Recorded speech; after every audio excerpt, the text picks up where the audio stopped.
وابنهما والفاتحة وصلى الله تعالى على خير خلقه ونور عرشه ونصر لطفه محمد وآله وأصحابه أجمعين برحمتك يا أرحم الراحمين بحق لا إله إلا الله محمد رسول الله صلى الله تعالى عليه وآله وسلم وبارك عليه.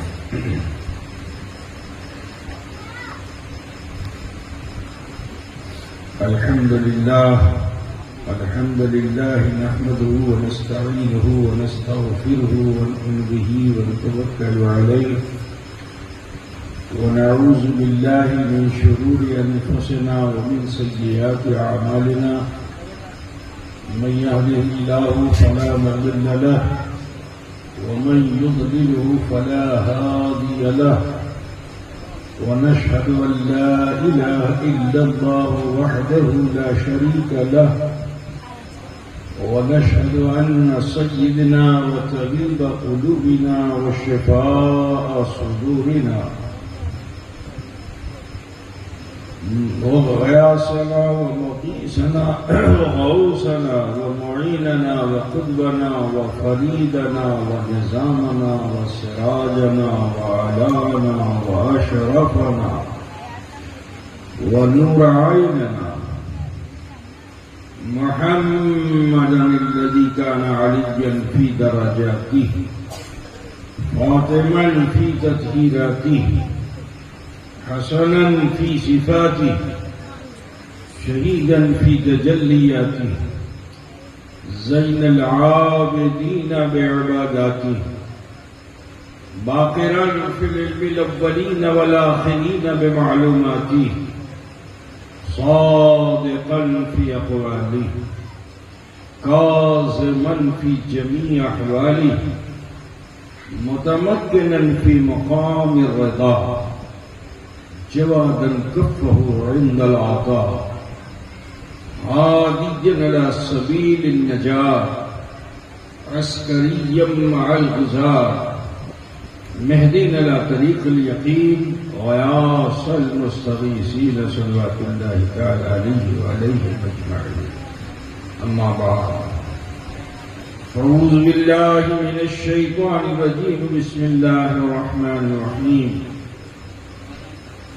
يا أيها الذين آمنوا استعينوا بالصبر والصلاة إن الله مع الصابرين ولا تقولوا لمن يقتل في سبيل الله أموات بل أحياء ولكن لا تشعرون ولنبلونكم بشيء من الخوف والجوع ونقص من الأموال والأنفس والثمرات وبشر الصابرين الذين إذا أصابتهم مصيبة قالوا إنا لله وإنا إليه راجعون أولئك عليهم صلوات من ربهم ورحمة وأولئك هم المهتدون.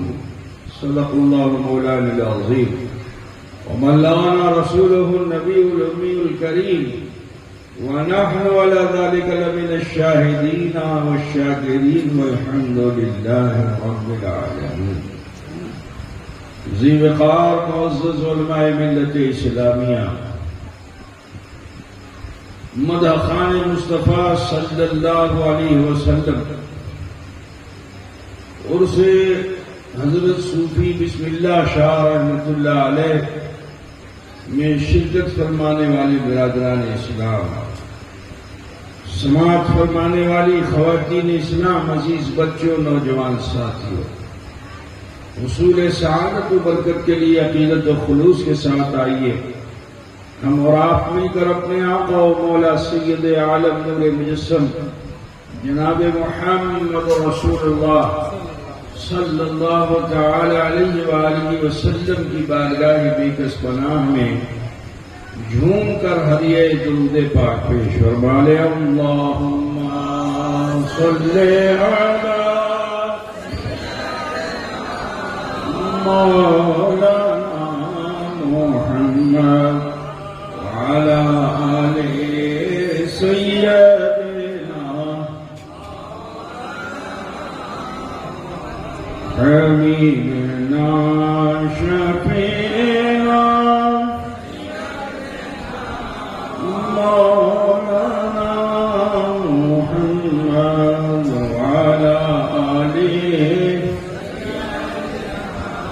مولانا محمد صلی اللہ علیہ وسلم. کہتے ہیں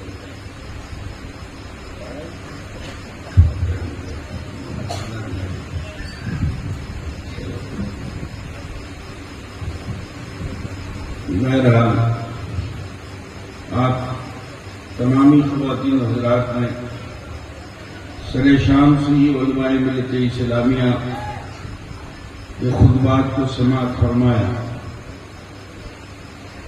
اور اپنے قلوب و اذہان کو آپ سب نے منور و مجلہ فرمایا. آپ بڑے خوش نصیب ہیں کہ اللہ کے برگزیدہ بندے کہ وہ صفات میں شریک ہیں. اللہ تبارک و تعالی ہمیں بزرگوں سے الفت و محبت رکھنے کی توفیق رفیق عطا فرمائے اور انہیں کے نقش قدم پر چلنے کی توفیق رفیق عطا فرمائے. بہرحال آپ لوگ گھبرائیے نہیں. مقرر آتا ہے ایک چھوٹی سی آیت کو پیش کرتا ہے اور لمبی سی تقریر کرتا ہے. میں آج حاضر ہوا ہوں تو ایک آیت کے ساتھ نہیں چند آیتوں کے ساتھ حاضر ہوا. تو جب ایک آیت پر لمبی سی تقریر ہوتی ہے تو سوچو چند آیتوں کا عالم کیا ہوگا، ہے نا. تو یہ بزرگوں کا معاملہ ہے میاں. کبھی انگوٹھا ٹیک کر چشمہ جاری کر دیتے ہیں اور کبھی سمندر کو پوجے میں سمو دیتے ہیں. بہرحال ہم کو تقریر کا کوئی خاص وقت نہیں رہ گیا کیونکہ مجھے بھی سفر کرنا ہے، آگے ٹرین پکڑنی ہے. تو بس میں چاہتا ہوں کہ اس کا ترجمہ اور بس ہلکی ہلکی تشریحات آپ کے سامنے پیش کر کے اپنی بات کو ختم کریں گے. ٹھیک ہے بھائی، سنیں گے آپ لوگ کہ آپ لوگ بھی جانے کے چکر میں نے تو بتا دیا مجھے جانا ہے، آپ لوگوں کو نہیں جانا ہے. وعدہ ہے پکا، جانا تو سب کو ہے، جانا تو سب کو ہے. یہ ہندوستان والے ہیں کہ جو یہ کہتے ہیں کہ ہم کو نہیں جانا مگر ان کو ہی جانا پڑتا ہے نا. ابھی بہت پانی دیا جا رہا ہے، جسے پانی بہت دیا جا رہا ہے جس کو، اس نے بھی یہی کہا تھا کہ ہم کو نہیں جانا ہے. تو امرت ڈھونڈ رہا تھا، امرت ایسا کوئی پانی مل جائے کہ جس سے موت ہی نہ آئے. امرت ڈھونڈ رہا تھا وہ. لیکن آپ جانتے ہیں کہ جو دنیا میں آیا ہے اس کو جانا ہے، انا للہ و انا الیہ راجعون ہے، اسی کی طرف لوٹ کے جانا ہے. اچھے سے جاؤ تو کمال ہے. تو امرت ڈھونڈ رہا تھا، یہ پانی وہ پانی وہ پانی، حتیٰ کہ سانپ کے منہ سے نکلا ہوا پانی. اب سانپ کے منہ سے اگر پانی نکلے تو اس پانی کا حل کیا ہوگا بولیے؟ تو پھر تو اس کو پانی ہونا ہی ہے نا. تو یہ ہندوستان ہے، یہاں بڈھا بھی ہو جائے گا وہ مرنا نہیں چاہتا. ابھی کسی بوڑھے سے پوچھے بھائی مرو گے؟ نہیں ابھی نہیں، تھوڑا اپناتی بولے گا بیاہ ہوا ہو جائے تو اس کے ساتھ ساتھ. یہ دیش ہے، جانا سب کو ہے نا، مگر کچھ ایسا کر کے جاؤ کہ اللہ کا انعام حاصل. اللہ رب العزت ارشاد فرماتا ہے یا ایھا الذین آمنوا استعینوا بالصبر والصلاۃ. یہ جتنی آیتیں میں نے پڑھی ہیں اس کا شان نزول کچھ اور ہے، لیکن اس کی سچی تفسیر ہم کو کربلا میں دکھائی دیتی ہے. ہم کو اولیاء کی زندگی میں دکھائی دیتی ہے. تو اللہ ارشاد فرماتا ہے یا ایھا الذین آمنوا استعینوا بالصبر والصلاۃ، اے ایمان والو صبر سے اور نماز سے مدد مانگو. کس سے؟ آج دنیا میں کچھ ایک نیا فرقہ نکل آیا ہے جو ابھی چوزا ہے، تو کہتا ہے اس سے اللہ ہی سے مدد مانگو. یقیناً اللہ ہی سے مدد مانگنا ہے، ساری مدد اللہ ہی سے ہے. اللہ کو چھوڑ کر کوئی مدد ہو ہی نہیں سکتی. لیکن اللہ تعالی نے مدد مانگنے کا طریقہ بتایا ہے، ڈھنگ بتایا ہے. کیا ڈھنگ بتایا ہے؟ کہ اللہ روشن ہے نا بھائی. اللہ وہ ظاہر وہی باطن، وہی ظاہر بھی ہے وہی باطن بھی ہے. اللہ نور السماوات والارض، اللہ ہی کے نور سے سارا زمین و آسمان ہے. لیکن سنو، وہ اپنے نور کو جب ظاہر کرنا چاہتا ہے تو کبھی سورج کے ذریعے، اگر ڈائریکٹ ظاہر کرتے تو حال کیا ہوگا؟ کوئی بچے گا؟ بولو بھائی. وہ اگر ڈائریکٹ ظاہر کر دے نور تو نہ زمین ہوگی نہ آسمان ہوگا، سب شیش ہو جائے گا. لیکن اللہ نے نور کو ظاہر کیا تو ذریعہ بنایا سورج. سورج کو ذریعہ بنایا نا. بولو سورج میں اللہ کا نور ہے کہ نہیں ہے نا. چاند بنایا اللہ نے، تو چاند کو اللہ تعالیٰ نے ذریعہ بنایا ٹھیک، تاکہ آپ چاندنی کا احساس کر سکیں. آسمانوں میں ستارے بنائے اس لیے تاکہ اس کے نور کو اگر تم ظاہر میں دیکھنا چاہتے ہو تو ذریعہ ستارہ ہے ٹھیک. اور جستجو کرو تو دو پتھر کو زور سے رگڑو، جو اس سے چنگاری نکلے وہاں سے بھی اللہ کا نور ظاہر ہوگا. ہے نا؟ بولو بھیا، ہوگا کہ نہیں ہوگا؟ تو وہ جب چاہتا ہے کہ اپنے نور کو ظاہر کرے تو ڈائریکٹ نور کو نہیں ظاہر کیا. اس کا سسٹم ہے کہ وہ جب ظاہر کرتا ہے تو ذریعہ بناتا ہے ٹھیک ہے. اور یہی اس کی بارگاہ میں مقبولیت کا سبب بھی یہی ہے کہ میری بارگاہ میں بھی آتے ہو تو ذریعہ لے کے آؤ. کیا لے کے آؤ؟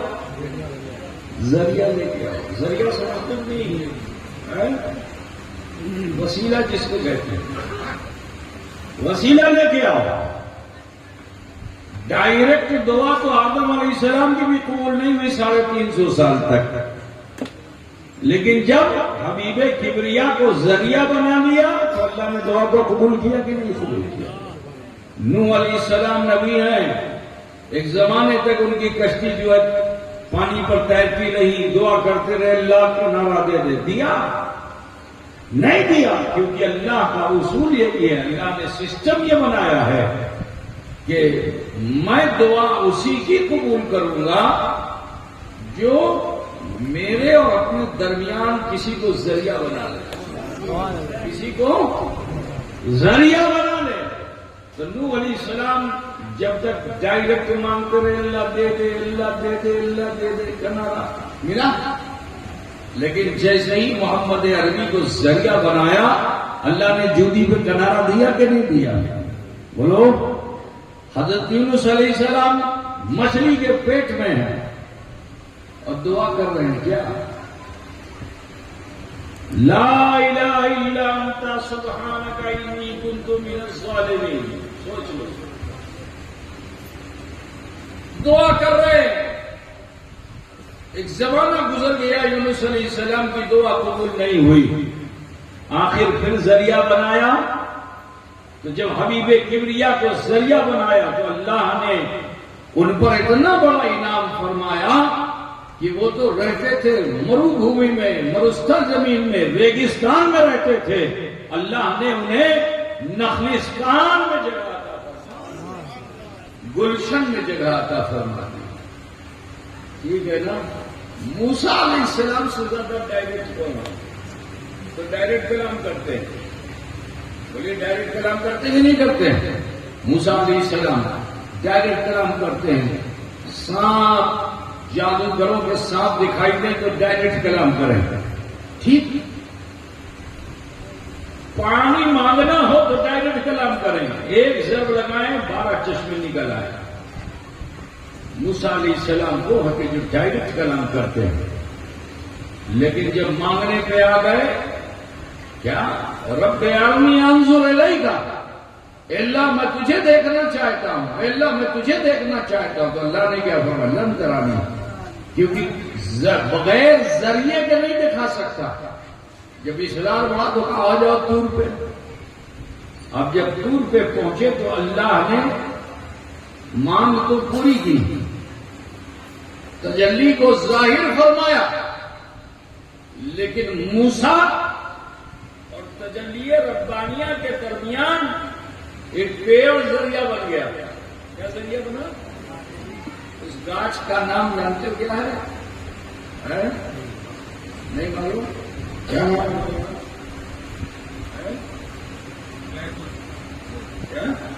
نہیں بھائی، شجر طوبہ۔ کیا نام ہے؟ شجر طوبہ۔ اس گاچھ کا نام ہے طوبہ۔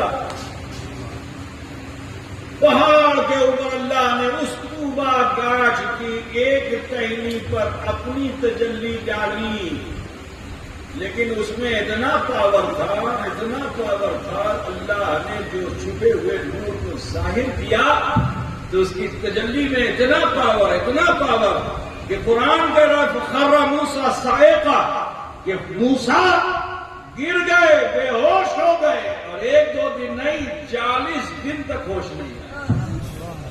اللہ جب دینا چاہتا ہے تو ذریعہ، یہ اس کا سسٹم ہے، ٹھیک ہے نا؟ اس کے سسٹم پہ جو ہے وہ کامیاب، جو اس کے سسٹم پہ نہیں ہے زندگی بھر سجدہ کرتا رہے گا، کامیاب نہیں ہوگا۔ ٹھیک ہے بھائی؟ تو دیکھو اللہ تعالیٰ نے سسٹم بنایا کہ یہ تو ذریعہ ہے، کوئی نبی ذریعہ، کوئی ولی ذریعہ، لیکن اللہ نے سب سے پہلے خدا سے مانگنے سے پہلے خدا نے بندے کو حکم دیا کہ پہلے خود ہی سے مانگو، اس سے مانگو۔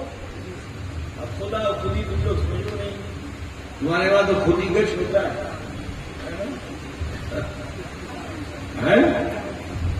ہاں ایک خدا ذات ہے اللہ کی، اور خود ہی تمہاری اپنی ذات۔ ٹھیک؟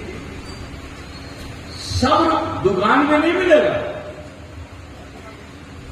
صبر کسی درگاہ میں بھی نہیں ملے گا، کسی عرس اور میلے میں بھی نہیں ملے گا۔ یہ صبر کہاں ملے گا؟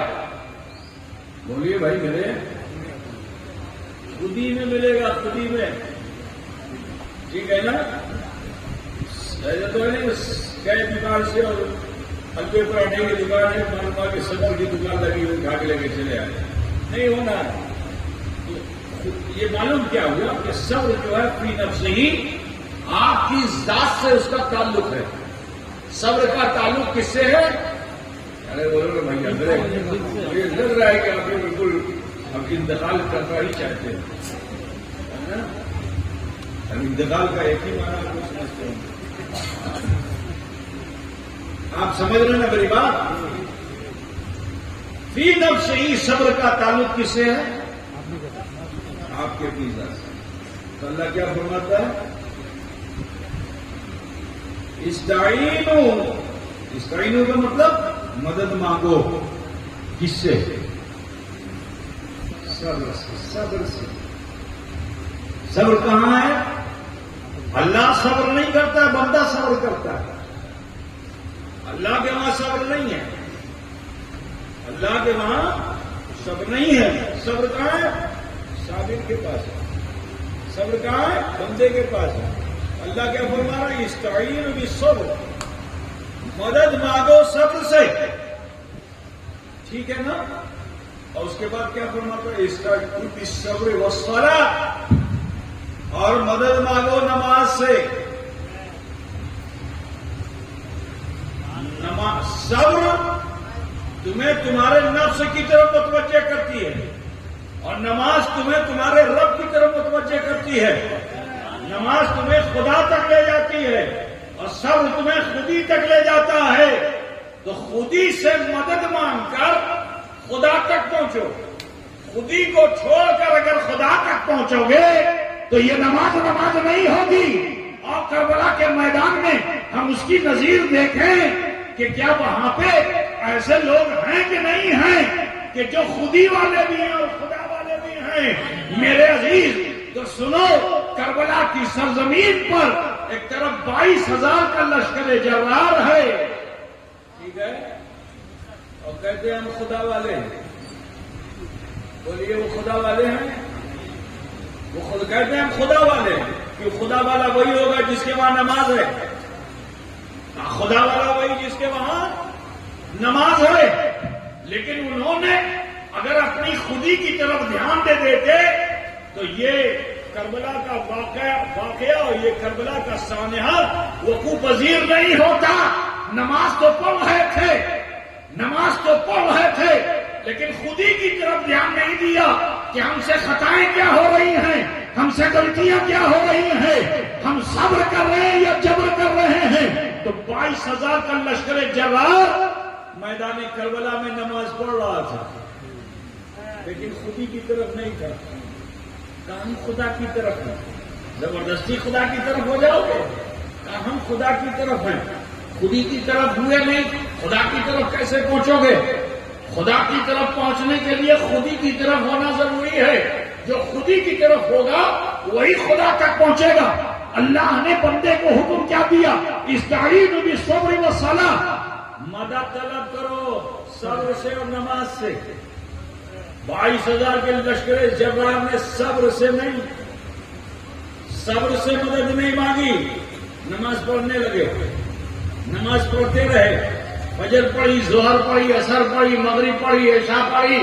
پڑھنے میں کوئی کمی نہیں کی مگر صبر نہیں کیا. دوسری جانب 72 ہیں، اور یہ 72 وہ ہیں کہ جو خودی کی طرف بھی ہیں اور خدا کی طرف بھی ہیں. جو خودی والے بھی ہیں اور خدا والے بھی ہیں.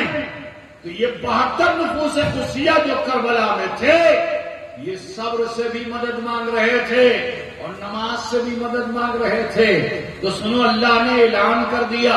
میں بتاتا چلوں کہ کربلا کا واقعہ قرآن کی آیتوں کے بعد ہوا ہے، اور یہ تمام آیتیں اس کا شان نزول واقعات کربلا نہیں ہے، لیکن پوری منظر کشی قرآن میں ان آیتوں میں دکھائی دیتی ہے کربلا کی سرزمین پر.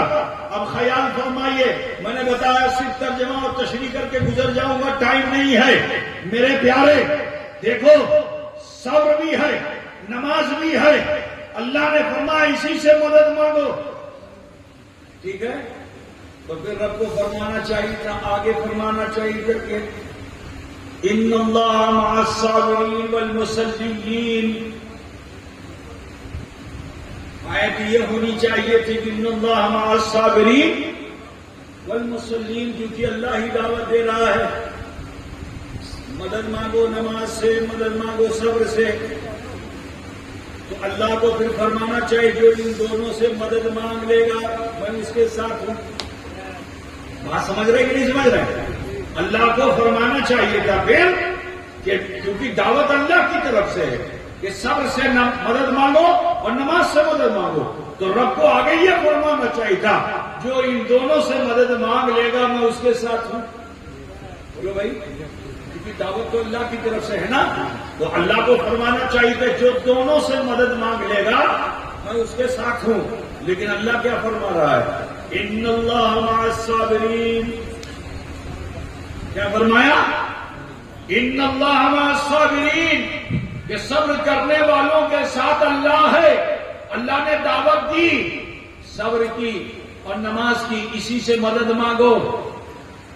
تو سنو، اللہ آگے یہ کیوں فرما رہا ہے کہ ان اللہ مع الصابرین؟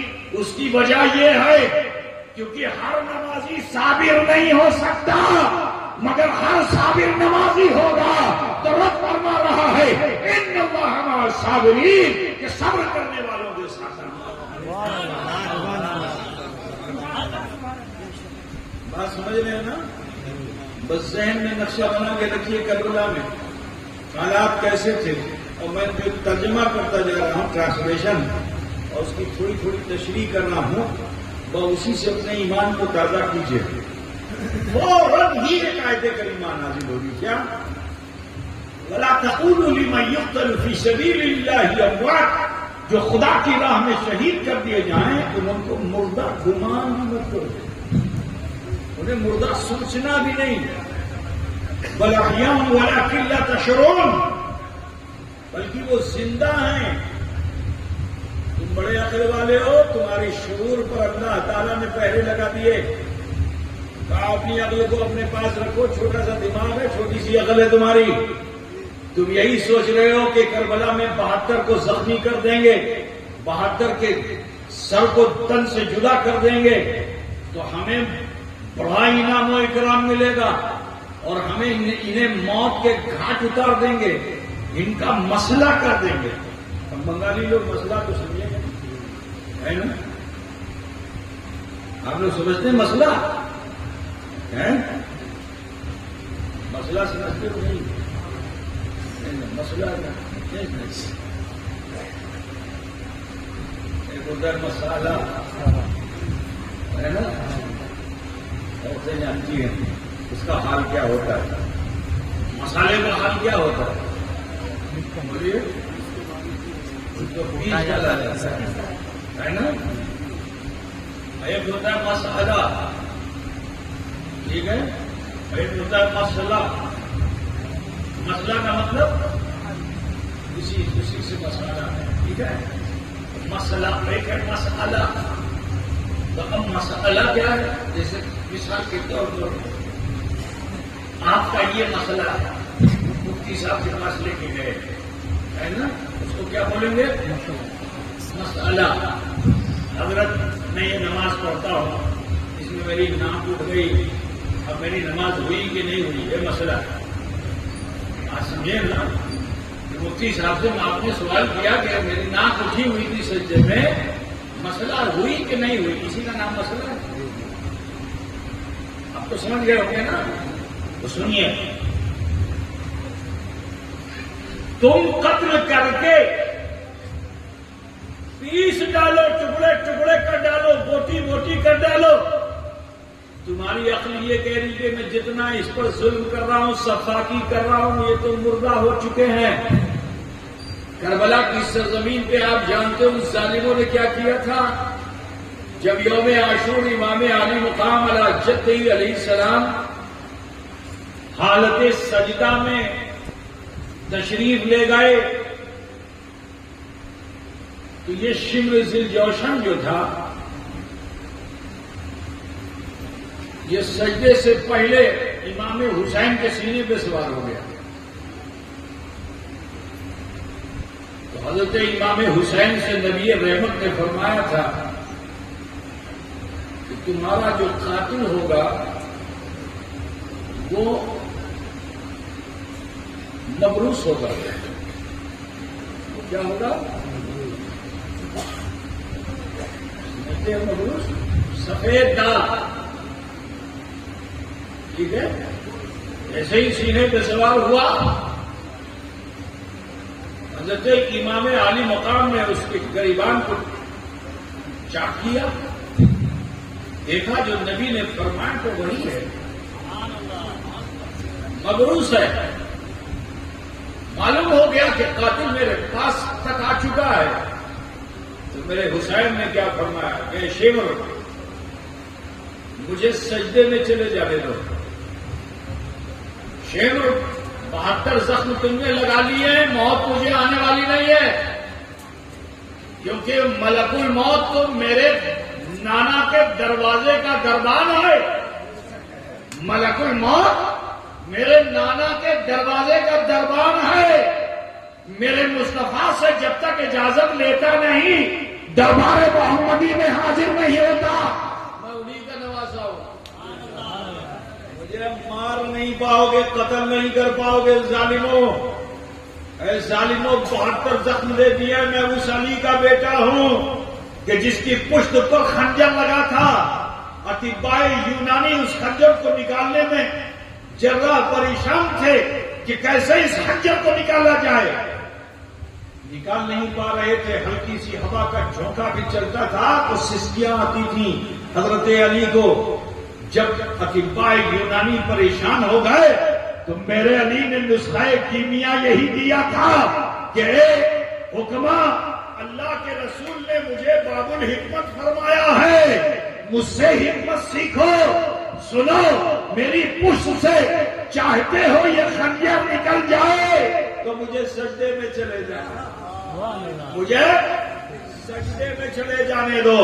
تو جس حسین نے اپنے نانا کی پشت پر بیٹھ کر سجدے کا قرینہ سیکھا تھا، جس حسین نے اپنے گھر میں کبھی اگر رات میں آنکھیں کھلی تو اپنی ماں کو حالت سجدہ میں پایا تھا، جس حسین نے مولا علی مشکل کشا کو دیکھا کہ پشت پر خنجر نکلا لیکن وہ پشت پر خنجر لگا لیکن وہ نکل نہ سکا جب تک کہ علی سجدے میں نہ گئے. تو ان کا نواسا ہوں، ان کا بیٹا ہوں. آپ نے مزاج دے دیا کہ تم ظالم ہو، لیکن سنو، مجھے قتل نہیں کر سکتے ہو اس وقت تک جب تک کہ میں سجدے میں نہ چلا جاؤں. تو سن، میں جاتے جاتے بھی اے ظالم اس نبی کا نواسا ہوں کہ اپنی امت پر نبی کرم فرماتے ہیں تو مصطفیٰ کی امت میں اگرچہ تم نہ کارا اور نہ ہنجار ہو لیکن شامل ضرور ہو. تو ایک احسان کر کے اس دنیا سے جانا چاہتا ہوں کہ جب میں سجدے میں چلا جاؤں تو میرے جسم کے 2 ٹکڑے کر دینا، میری گردن کو الگ کر دینا. میرے عزیز، میں چیلنج کے ساتھ کہتا ہوں کہ 72 کیا 72,000 زخم بھی حسین کو لگ جاتے نا، موت نہیں آتی. کہ موت نہیں آتی، ملک الموت کی مجال بھی نہیں تھی کہ وہ حسین کی روح کو اس حال میں قبض کر لیتے، کیونکہ نواسہ رسول ہے، نواسہ رسول ہے، ہم شبیہ پیغمبر ہے.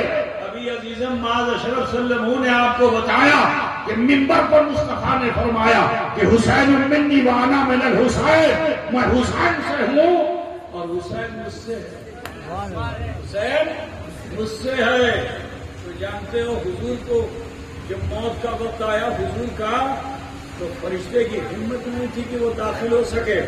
اجازت لے کے آیا تھا، اجازت لے کے آیا تھا. تو سنو، وہ حسین ہے، انہی کے نواسے. یہاں بھی فرشتے موت حاضر نہیں ہو سکتا جب تک حسین کی مرضی نہ ہو. اور حسین کی مرضی کیا ہے کہ جس تارک الصلاۃ نے، یزید نے اسلام میں رخنے اندازی کی ہے، میں ایک آخری سجدہ ایسا کر لوں تاکہ میرے نانا کی امت اس نماز کو بھلا نہ سکے. صبر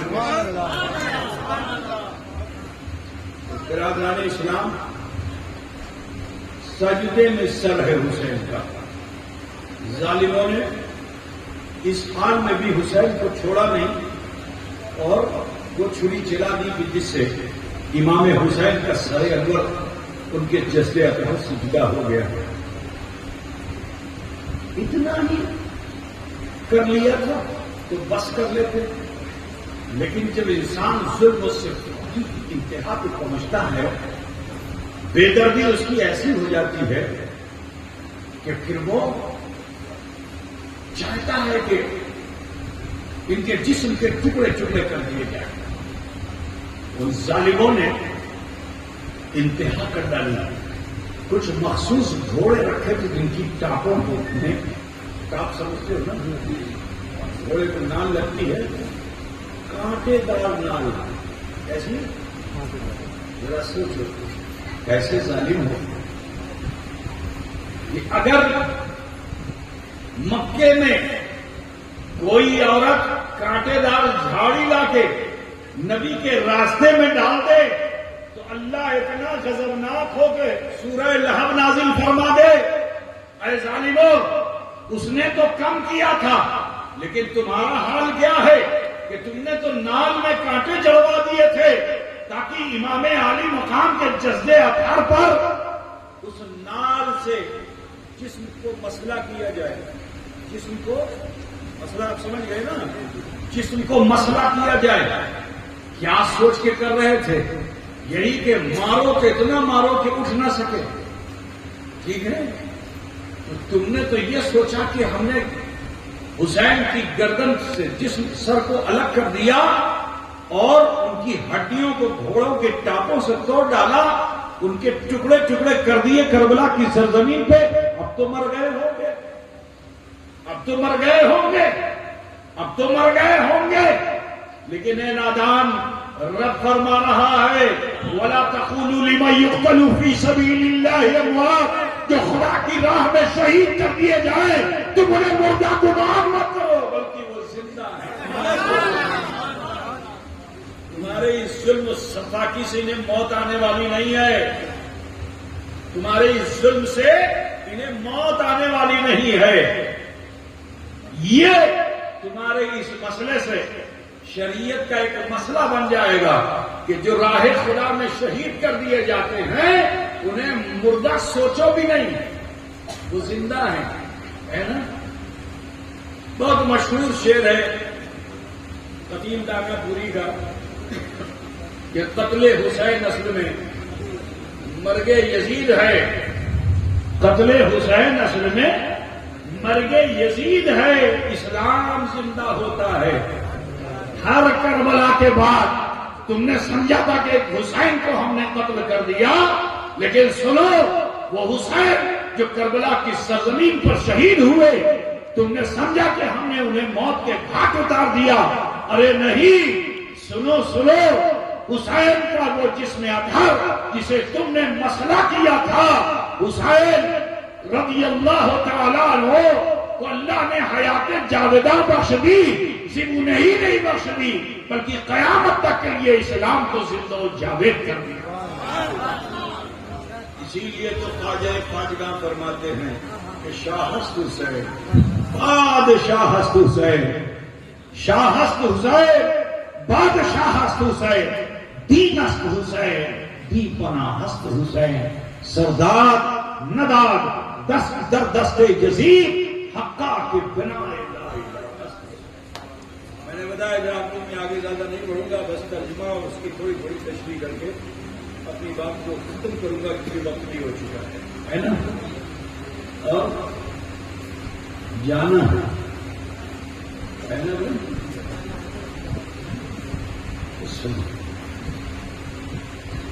یہ تو معاملہ یہاں تک ہوا. سنو وہ لوٹا ہوا خیمہ، ظالم اتنے بہتر تو صفاق نکلے جن کی ماں ایک آنچل کو بھی کسی نے نہیں دیکھا، تم نے انہیں بے پردہ کرنا چاہا. جن کو زیورات دینے کے لیے حورانے بہشتی اتر آئے، جن کا لباس جنت سے آئے، جن کا زیور جنت سے آئے، اس فاطمہ کی بیٹیوں کے جس میں اطہر پہ جو چھوٹے موٹے زیور تھے ان زیوروں کو بھی اتنے لالچی تم، اتنے سفاق تم کہ ان چھوٹے سے کان میں کیا بولتے ہیں کان کی باری تو تم نے نہیں چھوڑی. ظالم خیمہ حسینی کو جلا ڈالا. اے ظالم تم نے کیا سوچا تھا؟ یہ جو زندہ ہیں، یہ جو زندہ ہیں جن پہ تم ظلم کر رہے ہو، تم نے کیا سوچا تھا؟ یہ تمہارے سامنے ہاتھ پھیلائیں گے کیا تو ہماری پیاس مٹا دو؟ مجھے بتاؤ تاریخ اسلام میں کون سا ایسا باب و برق ہے کہ کہاں تو حضرت عباس لنگردار نہر فرات پہ جاتے ہیں پانی لینے کے لیے، لیکن کربلا سے کوفہ اور کوفہ سے دمشق تک ایک بھی مورخ ایسا لے کے آؤ کہ حضرت سکینہ نے پیاس پیاس کہا ہو.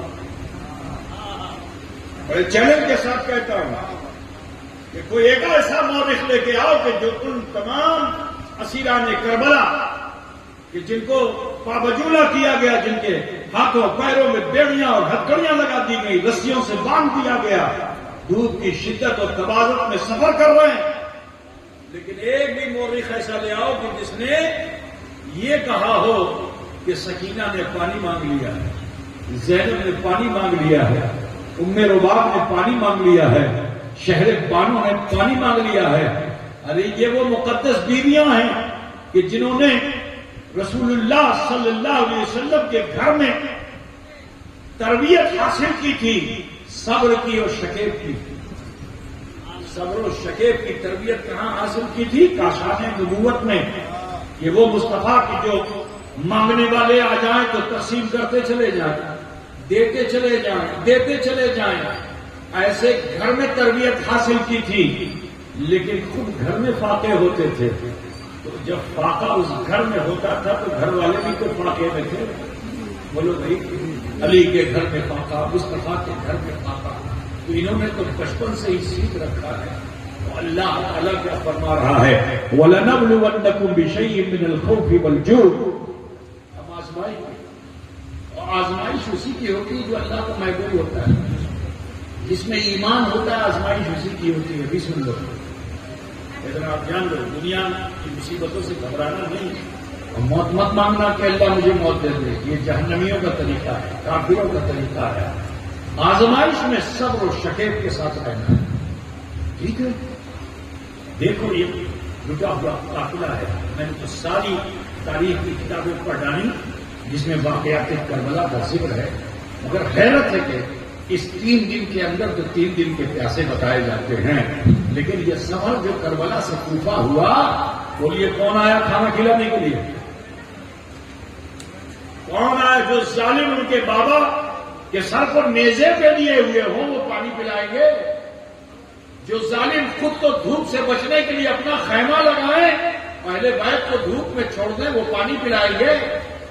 ذرا سوچئے یہ کیسے صابر نکلے، یہ کیسے ثابت نکلے کہ رب فرما رہا ہے وَلَنَبْلُوَنَّكُمْ بِشَيْءٍ مِّنَ الْخَوْفِ وَالْجُوعِ وَنَقْصٍ مِّنَ الْأَمْوَالِ وَالْأَنفُسِ وَالثَّمَرَاتِ وَبَشِّرِ الصَّابِرِينَ الَّذِينَ إِذَا أَصَابَتْهُمْ مُصِيبَةٌ قَالُوا إِنَّا لِلَّهِ وَإِنَّا إِلَيْهِ رَاجِعُونَ. تو عزیزو جو صابر ہوتا ہے نا، اپنی ہر مشکل وقت میں یہ تصویر ضرور کرتا ہے. جب مشکل آئے گی تو کیا کہے گا؟ انا للہ. اچھا ایک بات بتاؤ، کسی کا گھر چل جائے اور تم آگے کہو مبارک مبارک، بولیے کسی کے گھر موتا ہو جائے اور تم آؤ کوئی بڑا مبارکباد بشارت ہو، خوشخبری ہو تمہیں. کسی کے گھر میں ارے مرغی بھی مر جائے کوئی خوشی منائے تو آپ خوش ہوں گے؟ بہت اچھا ہوا، بہت چلاتی تھی مرغی مر گئی، بہت اچھا ہو گیا. بولیے آپ خوش ہوں گے؟ ایک مرغی بھی اگر مر جائے جو تم نے پال کے رکھی ہے تو اس کا بھی تمہیں غم ہوتا ہے. ٹھیک ہے، غم ہوتا ہے. کوئی آگے کہے گے خوشخبری تمہارے لیے، تو خوش ہو گے کہ ناراض؟ ناراض ہو گے. لیکن ذرا سوچو کہ اللہ تعالیٰ ان مصائب پہ، ان مشکلات پہ، بھوک ہے، پیاس ہے، پھل کا ضائع ہونا، کھیتیوں کا برباد ہونا، اولاد کا چلا جانا، خود اپنے نفس پہ مسلسل زخموں سے چور ہو جانا، ان تمام مصائب پہ تو اللہ تعالیٰ کو صبر و شکر کی دعوت دینی چاہیے تھی. لیکن اللہ کیا فرماتا ہے کہ تم نے یہ کر لیا، تمہارے لیے خوشخبری ہے. کیا خوشخبری ہے؟ وہ خوشخبری کیا ہے؟ خوشخبری یہی ہے کہ ایسے صبر و شکر کرنے والے، کیونکہ یہ دنیا تو فانی ہے، یہ دنیا چند دنوں کی ہے، لیکن جو اس دنیا میں ان مسائل اور آلام سے گزر کر صبر و شکر کے ساتھ اپنی زندگی کو گزار لیتا ہے تو اللہ اس کے ساتھ ایسا ہے کہ جب تک دنیا میں رہتا ہے اللہ اس کے ساتھ رہتا ہے، جب وہ قبر میں جاتا ہے اللہ کی رحمت اس کے ساتھ ہوتی ہے، جب وہ پلسرات سے گزرتا ہے اللہ کی رحمت اس کے ساتھ ہوتی ہے، جب وہ محشر میں پہنچتا ہے اللہ کی رحمت اس کے ساتھ ہوتی ہے، اور پھر اس کی رحمت کاملہ کا اعلان ہوتا ہے کہ دنیا میں جب تم نے مصائب پر صبر و شکر کر لیا تو میں تمہارے ساتھ ہوں، اور جس کے ساتھ میں ہوتا ہوں اسے جہنم کی آنچ بھی نہیں لگتی ہے، جنت کی ہوا اسے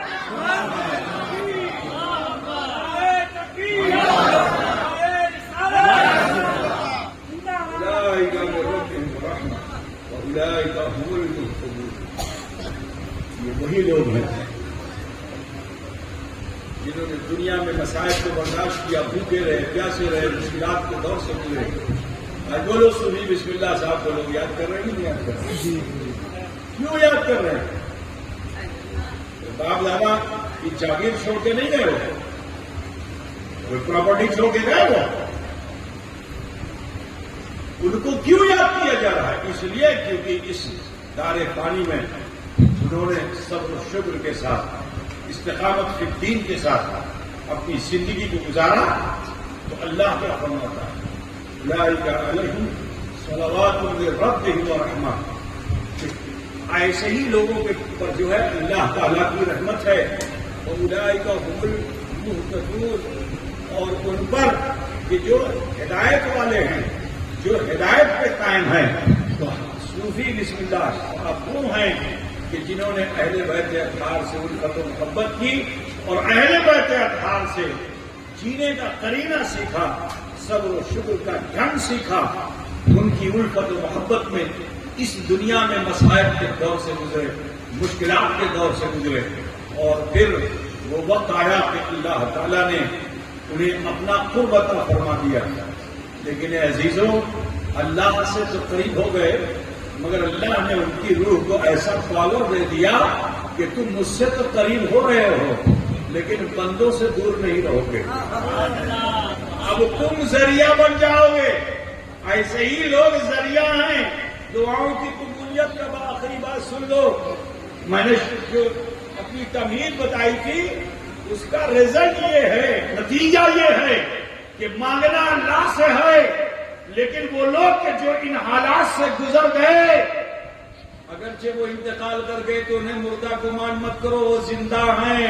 تو سنو، اب تمہیں اگر دعا کرنی ہے تو ایسے ہی محبوب بندوں کو ذریعہ بنا لو، جب انہیں ذریعہ بنا لو گے تو اللہ تمہاری دعاؤں کو بھی قبول فرما لے گا۔ وقت کافی ہو چکا ہے، میں اسی پہ اپنی گفتگو کو ختم کرنا چاہوں گا۔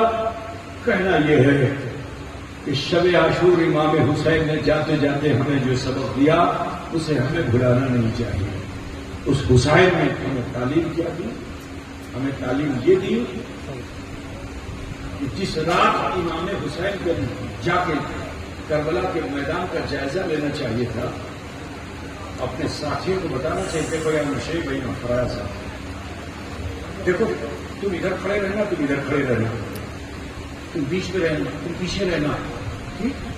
جو تلوار تمہارے پاس ہے جیسے بھالے جو بھی ہے، اس کو ذرا پتھر نہیں مل رہا ہے تو ریڈھی پہ رگڑ کر کے اس کو سائیکل کر لو، ترکش مٹی ڈال کے رکھو رات بھر، یہ سب بتانا چاہیے تھا نا فوج میں، یہی سب ہوتا ہے، تیاری کر کے رکھو، ٹھیک؟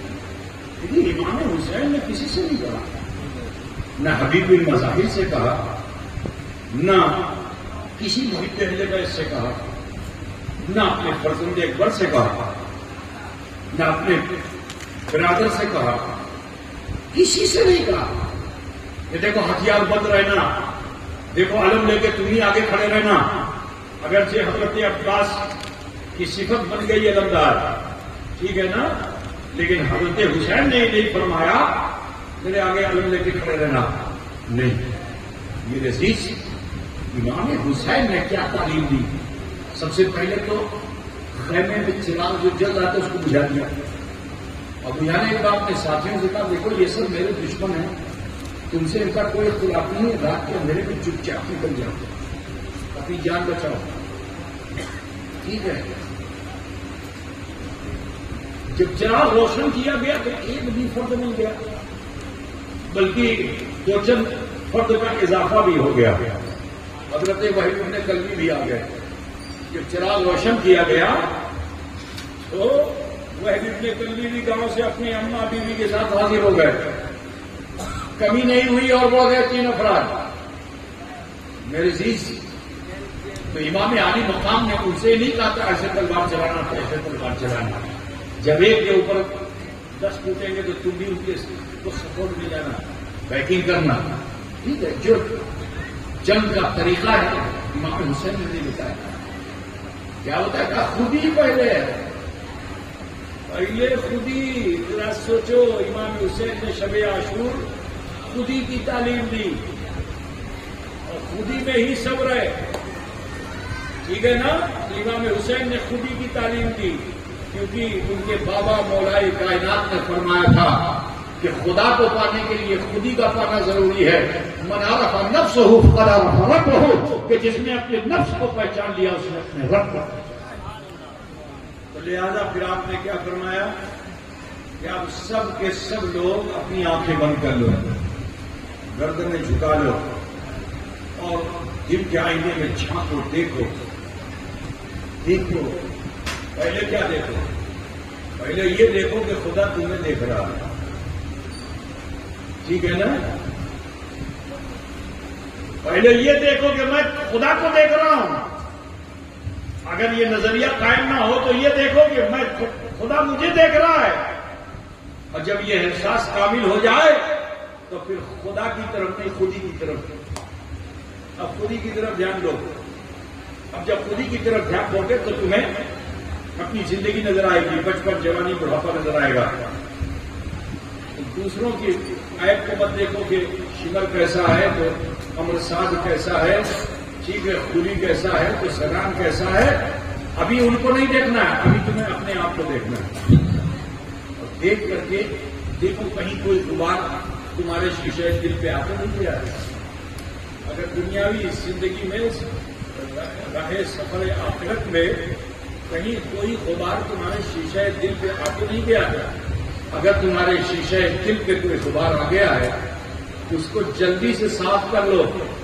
کیونکہ آئینے میں اگر دھندلی شکل نظر آئے تو بولو سکون ملے گا.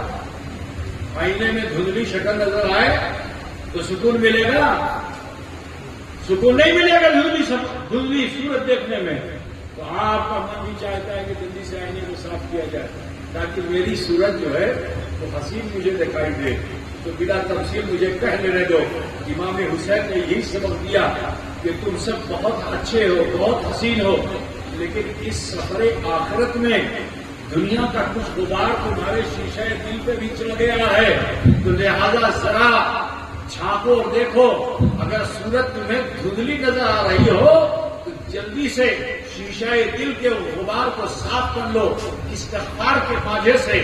جیسے ہی استغفار کے ماجھے سے اپنے شیشہ دل کو صاف کرو گے تو تمہیں تمہاری خودی ہی نہیں نظر آئے گی بلکہ وہی جلوہ حق نظر آ جائے گا. من عرف نفسہ فقد عرف ربہ. اگر چاہے تو مسلمانوں کہ آج ہم حسینی تہذیب کو اختیار کریں تو بس جو لوگ جمع بیٹھے ہوئے ہیں سبھی لوگ اپنے اپنے سروں کو جھکانے، تھوڑی دیر کے لیے بالکل سارے خیالات دنیا کے پیچھے چھوڑ دیں. اپنے ہاتھوں کو ناک پہ باندھیں، ماں بہن بیٹیاں سینے پہ باندھیں اور پھر تھوڑی دیر کے لیے بالکل ایک شانت کا ماحول بنائیے اور سوچیے کہ اللہ مجھے دیکھ رہا ہے. پھر اپنی زندگی میں جھانک کے دیکھیے کہ مجھ سے کیا بھول اور خطا ہوئی. اگر کوئی بھول خطا نظر آ جائے تو اسے اکٹھا کر کے ارحم الراحمین کی بارگاہ میں پیش کر دیجیے. اللہ غفور ہے، اللہ رحیم ہے. ہمارے آپ سب سے چھوٹے بڑے گناہوں کو معاف فرمائے.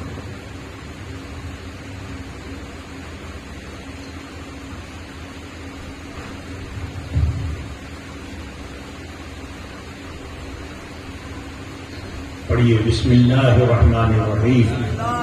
لا الہ الا اللہ محمد رسول اللہ. اللہ ہی معبود ہے، محمد رسول اللہ صلی اللہ علیہ وسلم اللہ کے سچے رسول ہیں. استغفر اللہ ربی من کل ذنب واتوب الیہ. اے اللہ تیری بارگاہ میں سچے دل سے سب چھوٹے بڑے گناہوں سے ہم توبہ کرتے اور ہم وسیلہ چاہتے تیرے محبوب سید عالم نور مجسم احمد مصطفیٰ محمد مصطفیٰ صلی اللہ علیہ وسلم کا یہ مختصر سے وقت جو ہمیں ملا اس میں ہم نے ابھی مراقبہ کیا، محاسبہ کیا. یقین جانیے جن لوگوں نے سچے من سے توبہ کر لی وہ نبی کے فرمان کے مطابق ایسے ہو گئے جیسے ماں کے پیٹ سے پیدا ہونے والا بچہ ہوتا ہے. رسول کائنات صلی اللہ علیہ وسلم ارشاد فرماتے ہیں التائب من الذنب کمن لا ذنب لہ. گناہوں سے توبہ کرنے والا انسان ایسا ہو جاتا ہے گویا اس نے کوئی گناہ کیا نہیں. بحمدہ تعالیٰ اس عرض کا سب سے بڑا انعام آج ہمیں ملا. ہم لوگ سمجھتے ہیں کہ کچھ شیرنی کھا لیں گے تو یہ سب سے بڑا انعام ہے. ہم سمجھتے ہیں کہ ہم کو الائچی دانہ مل جائے گا تو بڑا انعام. خادم صاحب دورہ دے دیں گے تو بڑا انعام. چادر سر پہ باندھ لیں گے تو بڑا انعام. سب سے بڑا انعام یہ ہے درگاہوں پہ آنے کا کہ تم گناہوں سے لدے ہوئے آئے ہو اور یہ اللہ کے ولی نظر ڈالنے دعا کرتے تمہارے حق میں اللہ تمہارے گناہ خطا کو معاف کر دے. ٹھیک ہے نا؟ تو ولیوں کے دربار میں اسی لیے سے جاؤ. بیٹا دے دے بیٹی دے دے یہ سب جو کرتے ہو نہیں. سب سے پہلے اپنی صفائی اپنی اصلاح کی عرضی لگاؤ اللہ کے بزرگوں کی بارگاہ میں. کیا آپ طریقے زندگی میں اختیار کر لو. کچھ روشنی کچھ رمق مجھے دے دیجیے تاکہ میرے دل میں جو اندھیرا ہے وہ اجالے میں بدل جائے. ٹھیک ہے؟ اللہ والوں کی بارگاہ. اب یہاں تم آتے ہو ان کے سیدھے کام بھی کر ڈالتے ہو تو نہیں کرنا چاہیے. وہی کام کیجیے جو شریعت کے مطابق ہے. شریعت کے خلاف کوئی کام مت کیجیے. درگاہوں پہ بہت سے خلافاتیں بھی ہیں جو کسی مولوی اور مفتی کی اجازت سے نہیں ہے، وہ آپ کی مرضی سے ہوتی ہیں. اگر آپ ایسی کوئی خرافات کرتے ہیں تو اس کے ذمہ دار آپ ہوں گے. آستانوں پہ حاضری دیجیے شریعت کے مطابق.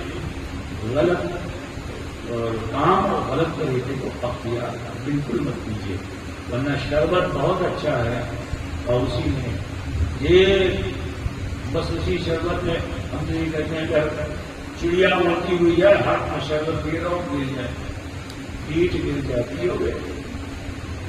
بولو بھائی پیٹ گر جائے پیٹ پیو گے نہیں پیو گے. جبکہ جان کر تمہیں ایسا نہیں کہ انجان میں ہاتھ میں اسے گلاس نہ پیا. مکھی گر جائے تو پی سکتے ہیں. دیکھو شریعت اگر مکھی گر جائے تو اس کو اور ڈبو کے پیو. حضور کا فرمان اگر کوئی مکھی گر گئی ہے پانی میں شربت میں کھانے میں اس کو اور ڈبو دو. کیونکہ حضور جانتے ہیں کہ اس کے ایک پر میں بیماری ہے اور کسی کے دوسرے پر میں اللہ نے شفا رکھی ہے. تو مکھی گر جائے تو شریعت یہ کرے ڈبو کے پی لو کھا لو. لیکن اگر چڑیے کا پیٹ گر جائے تو پیٹ سمجھتے ہی نہیں آ پی پاؤ گے. گھر کی جان کے تم نے نہیں کہ انجانے میں اندر نہیں پی پاؤ گے نہیں پیو گے. یہ چھوٹی سی پیٹ اب تمہارا من نہیں چاہ رہا ہے کہ شریعت کہہ رہی ہے نہ طبیعت کہہ رہی ہے. سمجھے نا؟ اچھی چیز میں کوئی خراب چیز شامل ہو جائے تو پوری اچھی چیز خراب ہو جاتی ہے نا. آپ بہت اچھے ہو لیکن آپ اپنی طبیعت سے کچھ خراب کام کر رہا ہوں پہ آگے کر لیتے ہو جس سے آپ اچھے ہو کے بھی خراب ہو جاتے ہو. لہٰذا آپ سے کہنا کہ آپ یہاں خراب ہونے نہیں آئے ہو آپ اچھوں میں اچھا ہونے آئے ہو. تو لہٰذا ایسے عمل کرو کہ آپ اچھوں میں اچھے بن جائیں. دعا کرتا ہوں کہ اللہ تعالیٰ ہم سب کو عقل سلیم عطا فرمائے اور شریعت مطالعہ کے مطابق زندگی گزارنے کی توفیق عطا فرمائے. وآخر دعوانا ان الحمد للہ رب العالمین.